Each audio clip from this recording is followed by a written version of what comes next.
Traición sin nombre. Capítulo 3 de Bárbara Cartland. Leona se dirigió hacia el lavamanos y una de las doncellas se apresuró a verter agua caliente en la vasija. ¿Desea cambiarse de ropa, señorita?, preguntó la señora Mackenzie. Sí, mi ropa de viaje es gruesa y el día es cálido. ¿Es verdad? ¿Desea ponerse uno de sus vestidos nuevos? ¿Mis vestidos nuevos? El ama de llaves abrió el guardarropa donde había colgados varios vestidos. Leona, asombrada, los miró. ¿De quién son? Son para usted, señorita. Su señoría los ordenó en Edimburgo, y aún faltan algunos por llegar. ¿Para mí? ¿Por qué? ¿Y cómo supo mi talla? ¿Cómo supo su señoría mi talla? La mujer sonrió. Me dijo que recordaba bien a su madre, quien escribió la duquesa diciéndole que usted tenía un gran parecido con ella. Pero, ¿por qué quiso su señoría comprarme vestidos? Es muy bondadoso de su parte. Su señoría desea que se sienta feliz, señorita, ya que el castillo Arnes será su futuro hogar. Leona no pudo evitar pensar con inquietud que decidieran por ella su futuro. Los vestidos eran bellísimos, tenían las amplias crinolinas que siempre había deseado, y talles ceñidos para acentuar su cintura pequeña. Los destinados para las noches tenían hermosos bordados y adornos de ramilletes de flores artificiales. «Son preciosos, hermosísimos», exclamó Leona. Su señoría los mandó a hacer en el mejor taller de alta costura de Edimburgo, y estoy segura que cuando la vea con ellos no se sentirá defraudado. Espero que no. Leona se quitó su atuendo, en extremo modesto, comparado con el vestuario que acababan de darle. Eligió un bonito vestido de día confeccionado en pesada seda verde, con encaje alrededor del cuello. Se ceñía hasta la cintura, de la que partía en volantes hasta el piso. Era tan elegante que al observarse en el espejo, apenas podía creer que fuese suyo algo tan bello que la hacía verse muy bien vestida. Solo está un poco amplio de la cintura, señorita, pero ahora ya sé cómo arreglarle los demás. Hay uno muy hermoso para que lo estrene esta noche en la cena. Confusa ante tanta generosidad del duque y a la vez cohibida por su apariencia resuelta y arbitraria, Leona regresó al salón donde él la recibiera al llegar. La estaba esperando y percibió en su mirada la aprobación de su arreglo. Hizo una reverencia. Me confunde su generosidad, su señoría. Solo espero que apruebe mi apariencia. Se le ve muy atractiva, y supongo que ya se lo habrán dicho antes varios hombres. Leona sonrió. Llevaba una vida muy sencilla en el campo, y mamá estuvo muy delicada de salud durante el año pasado. Lo sé, y por eso estaba seguro de que necesitaría muchas cosas. Espero poder proporcionárselas. Es usted muy comprensivo y generoso.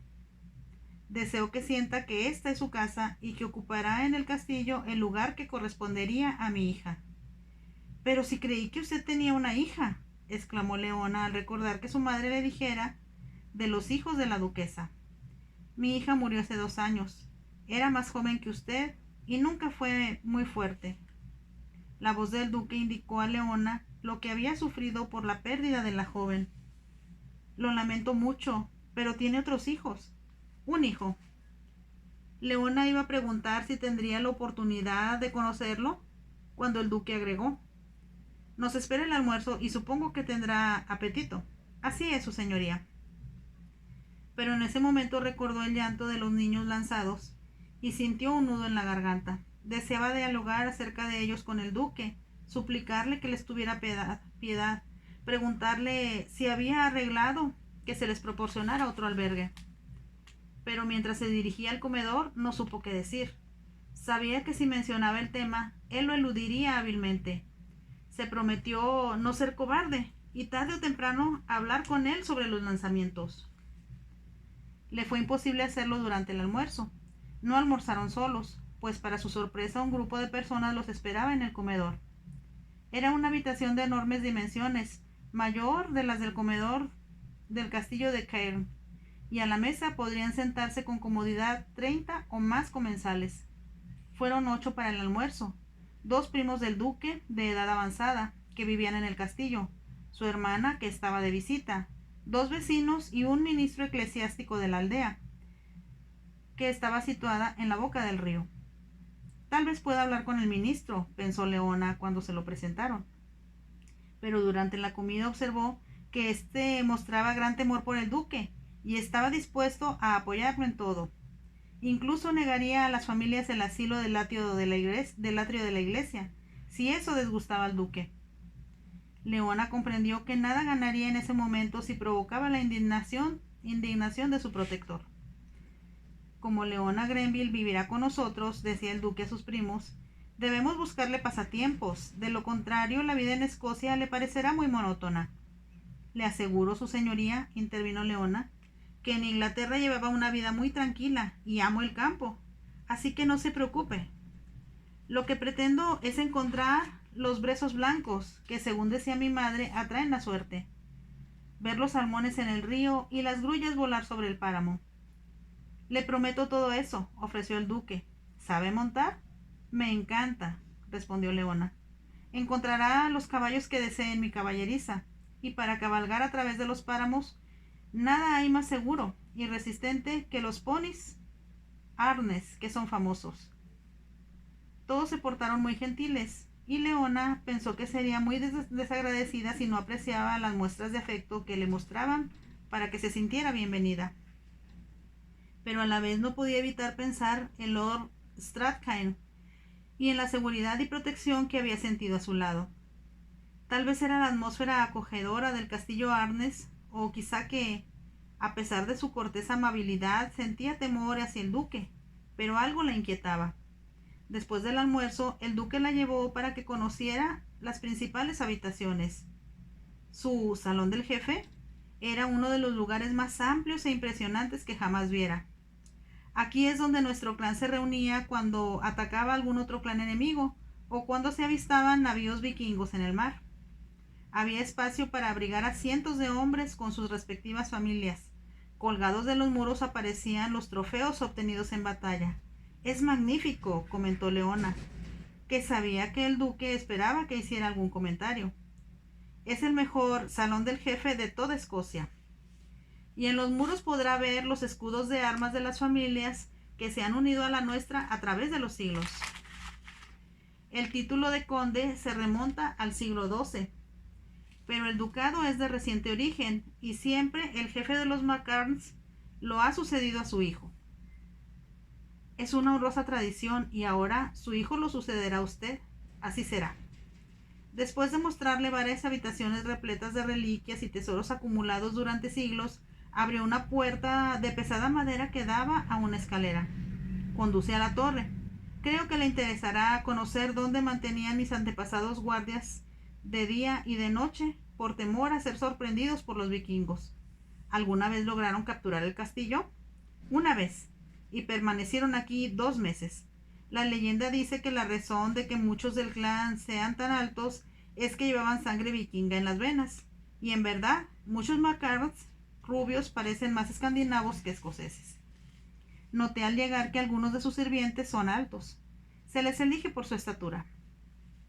El duque empezó a subir delante de ella por la angosta escalera de caracol, iluminada por pequeñas aberturas en el muro. Otra puerta de pesado roble con goznes de hierro se abría en lo alto, y cuando ella la cruzó, el panorama le quitó el aliento. Hacia el este podía ver kilómetros extenderse hacia el mar. Al norte había altas montañas recortadas contra el cielo. Al oeste, el valle profundo y oscuro que había cruzado para llegar al castillo. Todo era muy hermoso, pero de nuevo le inspiró miedo. Miró a un lado, después a otro. Entonces su mirada se detuvo en una pequeña aldea junto al río que desembocaba en el mar. Pudo ver el puerto con sus muros de piedra y 1 o 2 botes de pesca atados al muelle. ¿Hay suficiente trabajo allí?, preguntó. Siempre hay trabajo para quienes lo buscan. Pero creo que solo para la gente que conoce el mar. Leona pensaba en la gente que vivía en el valle. Solo sabrían de la tierra y el cuidado del ganado. Creo que se dará cuenta de que, desde aquí, un guardia tendría tiempo suficiente para avisar si algún enemigo se acercaba por cualquier dirección. Con un esfuerzo, Leona reprimió lo que estaba a punto de decir. Sabía que el duque adivinaba lo que quería decir y no tenía intención de permitírselo. De nuevo la había eludido y sospechó que le sería imposible discutir el caso de los lanzamientos por mucho que lo deseara. La charla del duque acerca de los vikingos habría resultado muy interesante si Leona no hubiera estado pensando sin cesar en la desdicha y sufrimiento que viera en el valle. ¿Pero qué podría decir? ¿Cómo podía ayudar a esa gente?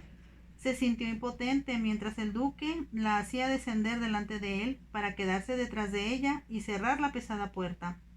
Le mostró otras cosas y como almorzaron tarde, llegó la hora del té mucho antes que Leona lo esperara. El duque la condujo a un salón más pequeño y confortable. Allí esperaban los primos y la hermana del duque, y en la mesa de té había gran variedad de las golosinas que la madre de Leona le había descrito con frecuencia. Supongo que deseará descansar antes de la cena, sugirió la hermana del duque cuando terminaron el té. Voy a escribir una carta, respondió Leona. Hizo una leve reverencia y abandonó el salón. Al cerrar la puerta con dificultad pudo escuchar que la hermana del duque decía: «Una muchacha encantadora y bien educada. Comprendo por qué mi hermano está tan complacido de tenerla aquí». «Sí, encantadora», contestó alguien. «¿Y cómo está Ewan?» «Igual, pero no se lo menciones a su señoría», aconsejó la hermana. «No, desde luego que no. Desde que me lo recomendaron». Leona cerró la puerta, preguntándose quién sería Ewan, y mientras se dirigía a su habitación recordó haber visto escrito el nombre al final del árbol genealógico que el duque le mostrara con orgullo. Leona sabía que se trataba del marqués de Ardán, título que correspondía al primogénito del duque, en este caso también hijo único. Se preguntó qué le pasaba y si estaría enfermo y por qué su padre no quería hablar de él. Lo sabré a su tiempo, pensó. En su dormitorio había una escribanía colocada frente a la ventana y con todo lo necesario para escribir. «Estimado Lord Strathcarn», escribió. Con solo escribir su nombre, se sintió estremecer y sintió irresistible deseo de volver a verlo. «Debo encontrar la forma de visitar el castillo Cairn», decidió, y se creyó capaz de atreverse a pedirle al duque que la enviara en un carruaje. Tenía la sensación de que él se negaría, a pesar de que no tuviera razón para hacerlo, ya que ella nada tenía que ver con sus diferencias. ¿Estarían relacionadas con los lanzamientos? ¿Cómo le habría gustado que Lord Strathcarn tuviese confianza en ella? ¿Por qué no la hizo esperar? ¿Y por qué se mostró súbitamente frío y distante cuando le hizo una pregunta sencilla? Todo en Escocia parecía tan misterioso, pensó, y nuevamente se preguntó por qué los huéspedes del duque no podían hablar de su hijo. La hoja de papel en blanco estaba frente a ella y escribió: «Muchas gracias por su amabilidad para conmigo, ante todo por la forma en que me salvó del accidente y después por permitirme asomarme a las primeras impresiones de la Escocia que tanto amaba mi madre. Todo fue como yo lo imaginara, aunque mucho más maravilloso. Siempre recordaré la belleza de su lago y la música de las gaitas. Es difícil traducirlo en palabras, pero al escucharla sentí vibrar dentro de mí la sangre escocesa. Me gustaría mucho reunirme nuevamente con usted y espero que eso sea posible. Tal vez algún día podré cabalgar hasta su propiedad. Mientras tanto, reciba a su señoría mi sincera gratitud. Todo fue maravilloso para mí. Respetuosamente, Leona Grenville». Leyó la carta varias veces y sintió que no expresaba todo su sentir, pero la cerró e hizo venir a la doncella. Maggie apareció enseguida. «Deseo poner en el correo esta carta, pero no sé dónde hacerlo». «Todas las cartas se colocan sobre la mesa del vestíbulo, señorita». «Bien, por favor deposítela allí. Después regrese para que me ayude a desvestir. Quiero descansar un rato». Mientras la doncella volvía, eligió un libro del estante que estaba colocado en una esquina. Minutos más tarde, ya metida en la cama, lo abrió, sin lograr concentrarse en su lectura. En cambio, no pudo dejar de imaginar en lo que pensaría Lord Strathcarn cuando recibiera sus líneas. ¿Comprendería la gratitud que le inspiraba por la bondad que le brindara? «Tengo que verlo una vez más». Y al desear haber permanecido por más tiempo en su castillo, pensó que era una ingrata. El duque la llenaba de atenciones, le había obsequiado unos bellos vestidos y dedicaba parte de su tiempo para atenderla. Mamá se emocionaría al saber que yo estoy aquí. Había visto que en el castillo había varios retratos de la duquesa. Tenía una expresión de dulce amabilidad que le recordaba a su madre, y deseó que la duquesa no hubiera muerto. Habríamos charlado acerca de mamá, pensó, y la invadió una súbita y dolorosa añoranza por su madre. Hubiese querido hablarle de Lord Strathcairn, pedirle que la aconsejara respecto a los lanzamientos y que le asegurara que no había nada que temer en el castillo. Es solo producto de mi imaginación, dedujo, pero hay algo. Siento que lo hay. Con frecuencia creyó que su madre tenía poderes sobrenaturales y de hecho la señora Grenville admitía que algunas veces adivinaba desde su interno sucesos que el resto de la gente ignoraba. Pero al comentarlo, se reía de ella misma. La superstición está arraigada en la historia de los MacDonald, solía decir. Cuando vivían en Glencoe, creían que la luna afectaba a hombres que súbitamente adquirían poderes. También creían en la existencia de duendes malévolos y que entre los árboles habitaban las hadas. Me encantaría ver una, exclamó Leona, y que había hombres y mujeres con ojo maligno, y quienes podían ver más allá de la tierra y predecir lo que sucedía o sucedería al otro lado de las montañas. Todos creían en el tercer ojo de quienes predecían el futuro, aunque no era oportuno preguntarlo, pues nada positivo se conseguía con eso. Yo tengo tercer ojo, pensó Leona, pero quizá como llevo sangre escocesa percibo más de las situaciones que los demás. Pero se rió de ella misma. Todo se debe a mi fértil imaginación. Sin embargo, cuando Lord Strathcairn la tomó en sus brazos, intuyó que podía depositar su confianza en él, a más de que la protegería de todo mal. Había sido una situación inusitada para una jovencita, el hallarse sola con un hombre joven y como huésped en su castillo. Sin embargo, ni por un momento sintió rechazo ni temor, y en cambio, en el castillo Arnes había algo indefinible que la atemorizaba. Resuelta, se dispuso a intentar leer el libro, pero esta vez distrajo su atención con el canto de los pájaros que al unísono interrumpían el silencio de la noche y el observar su lujoso dormitorio. Si solo estuviera aquí mamá, suspiró, y pensó que su madre sí sabría la causa de su turbación. No obstante, olvidó sus temores cuando le prepararon el baño, y después se vistió con uno de sus nuevos trajes de noche. Era el más hermoso que vistiera jamás. La amplia crinolina partía de su fina cintura, y miró con deleite la pechera bordada con diamantina y detenidos. Bajo sus hombros desnudos los ramilletes de botones de rosa. «Está preciosa, señorita», exclamó la señora Mackenzie. «Parece próxima a asistir a un baile, no a una cena rodeada de personas de cierta edad». «Es el vestido más bello que pude imaginar», comentó Leona. «A su señoría le encantará saber que la complació». Mientras recorría el pasillo y veía reflejada su imagen en los espejos, Leona intentó no desear que Lord Strathcairn pudiera verla vestida así, y no con el sencillo vestido que usó cuando cenara con él. Llegó al inicio de la escalera y estaba a punto de entrar en el salón donde le indicaron que se reunirían los huéspedes antes de la cena, cuando escuchó voces en la planta baja. Se asomó por la balaustrada de piedra y observó que el duque hablaba con el mayordomo, quien le mostraba algo. Leona estaba a punto de retirarse cuando descubrió que se trataba de la carta que había escrito para Lord Strathcairn. Y mientras pensaba que era una impertinencia que le mostraran al duque su correspondencia privada, él la tomó de las manos del mayordomo, se acercó a la chimenea y la arrojó al fuego. Durante un momento el asombro le impidió moverse y hasta admitir que lo que veía era realidad. Pero, en tanto las llamas consumían el papel, el duque se dirigió hacia la escalera y en un impulso instintivo por protegerse, Leona se retiró. En silencio y rápidamente cruzó el pasillo alfombrado para entrar en el salón antes de que él llegara al último peldaño.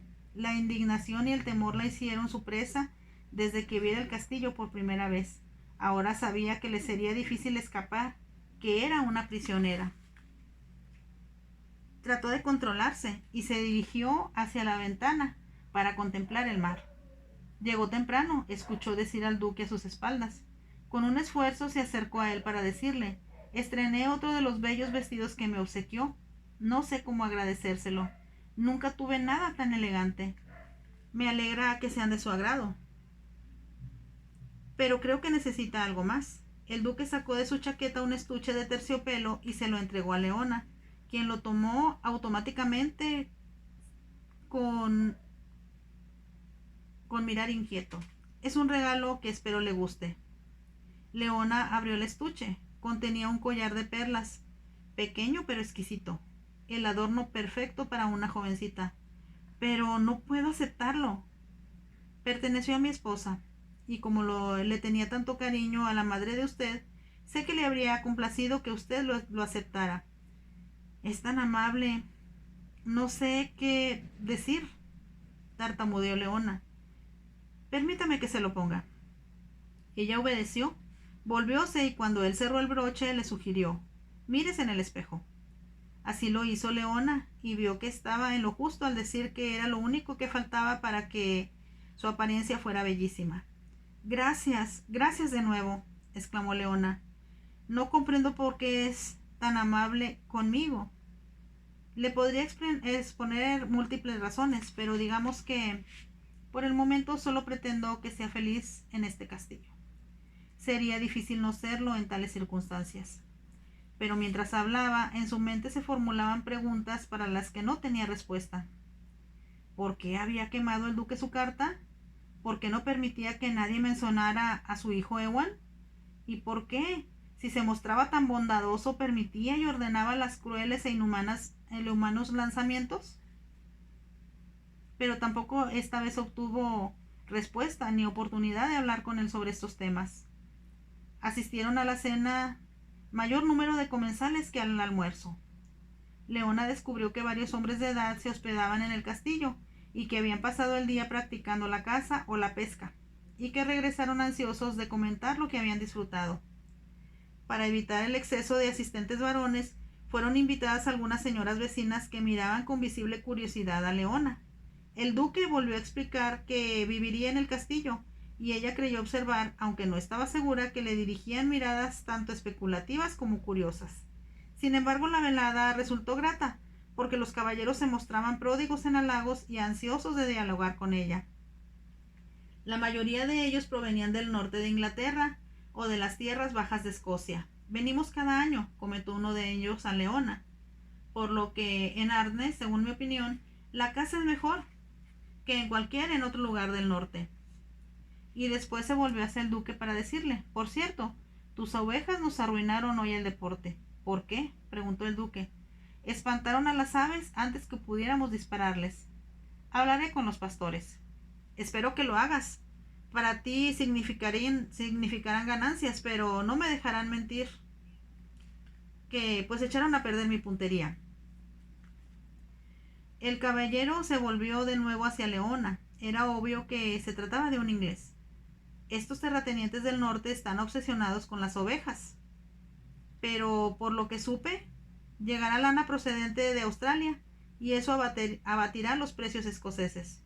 En tal caso, expresó Leona con voz muy baja, quizá descubrirán que es un error reemplazar a la gente con ovejas.